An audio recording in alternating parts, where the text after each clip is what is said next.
Over time, the medical school expanded its reach beyond the city of Brisbane, strengthening its relationships with the hospital and health services that the school is aligned with today. These relationships are fundamental to training the medical workforce of tomorrow.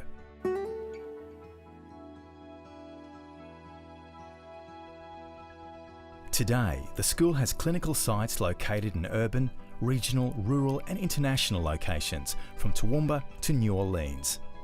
The vast majority of UQ medical students now complete an overseas elective, helping them to gain international perspectives on health. Further demonstrating the school's international status and its commitment to preparing global leaders in medicine, 1/4 of the school's students are part of the OSHNA medical program, which is Australia's only cross-continental medical degree for US students. The success of this program is a three-way partnership between the University of Queensland, OSHNA Health System in New Orleans, and International Pathways based in New York City. The program recruits students from across the United States to be educated in the Australian healthcare system, but clinically trained in the US, making this a unique partnership.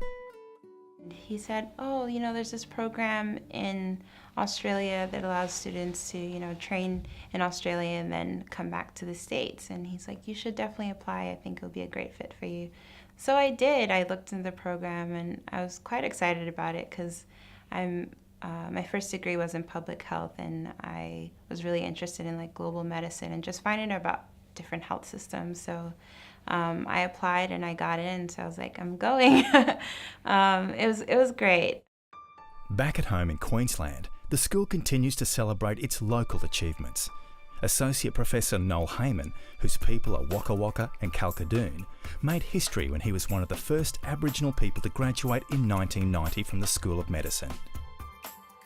The establishment of rural clinical schools in the early 2000s to promote and train doctors for the bush has seen a large number of alumni return to their roots and service the rural and regional areas of Australia. For me, the fun stuff is the community engagement and being able to take students with us to community events like Cherbourg, and this year we're going to the Barunga Festival in the top end of Northern Territory. Since the 1980s, students have been encouraged to undertake a one-year research project. Many of these students became lecturers, researchers and prolific publishers. Research was and continues to be seen to go hand in hand with clinical training and medical education. This era also saw a period of serious development in medical research. The research contributions of our graduates and staff of the medical school have been recognised globally, and the establishment of UQ research centres such as the Diamantina Institute at TRI, UQ CCR, Queensland Brain Institute, the Institute for Molecular Biosciences and the Mater Research Institute have put UQ in the world's top 50 universities. Ian Fraser AC moved to UQ in 1985 to establish his own research laboratory, and later developed with colleagues the technology behind the HPV vaccine against cervical cancer. Professor Fraser also has two sons who graduated from UQ's medical program. Emeritus Professor Laurie Powell completed his postgraduate training at the Royal Brisbane Hospital and subsequently taught at UQ. Professor Powell became Director of QIMR in 1990 and has been recognised across a multitude of forums for his contributions to liver research and the establishment of a $64 million cancer research centre in Brisbane. As a medical student, UQ medical student, my interest in research was fired by actually a surgeon, Dr. Frank Gala, and we studied the incidence of melanoma in Queensland, which was rising at the time. During my 10 years, I was introduced to and met the philanthropist, Chuck Feeney. It was all anonymous at the time, but we got to know each other, and eventually QIMR applied for and was successful in winning $20 million from Atlantic Philanthropies, matched by UQ and the state government, and finally a $70 million building was erected and opened in 2001, and that is of course the University of Queensland Centre for Clinical Research. The philanthropic donations that members of the profession, alumni of the school and members of the community have given to the school or in order to maintain this great legacy that has been left to us of one of the top 50 medical schools in the world. In 2012, UQ received its largest alumni endowment gift through the School of Medicine. A $10.5 million gift from UQ alumnus Professor Christopher Chen has enabled the university's first fully funded chair of reproductive medicine. Professor Hayden Homer joined the School of Medicine to take up this post in January and continues his critical research in infertility and reproductive systems. Today, the UQ Medical School has over 2,000 enrolled medical students, representing Queensland's largest contribution to its junior workforce. Over 400 research higher degree students enrolled through postgraduate programs and higher degrees now continue the tradition of scientific inquiry.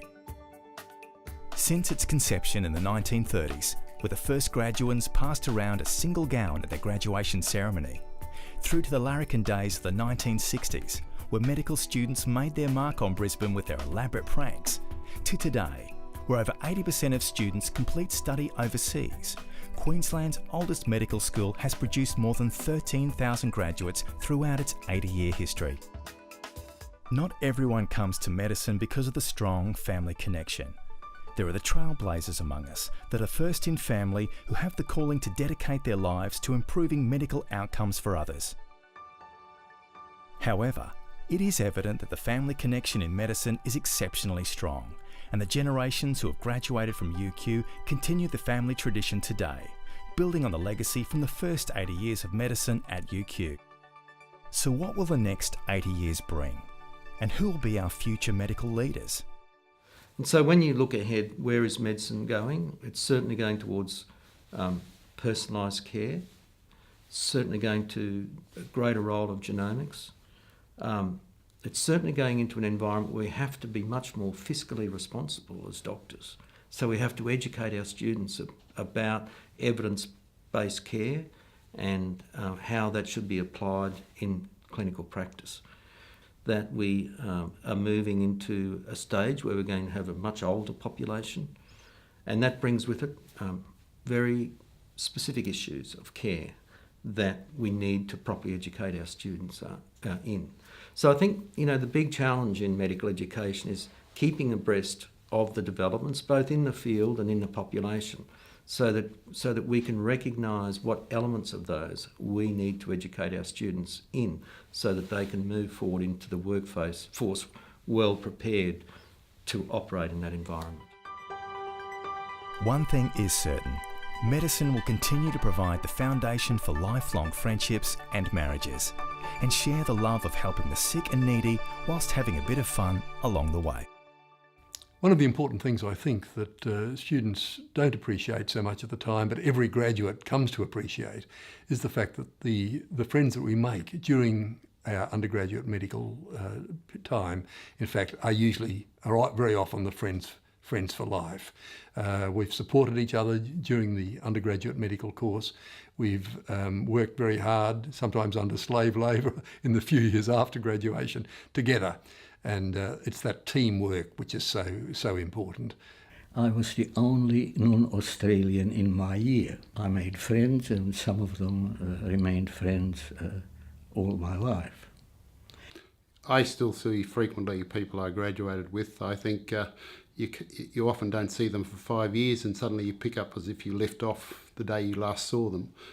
So there are a number of them we see constantly, and it tends to come back to the group you were aligned with when you were going through medicine. And we were in the trenches together for 6 years, and it really became an extended family of partners, if you like, in learning medicine, and those friendships have continued till today and will always continue then.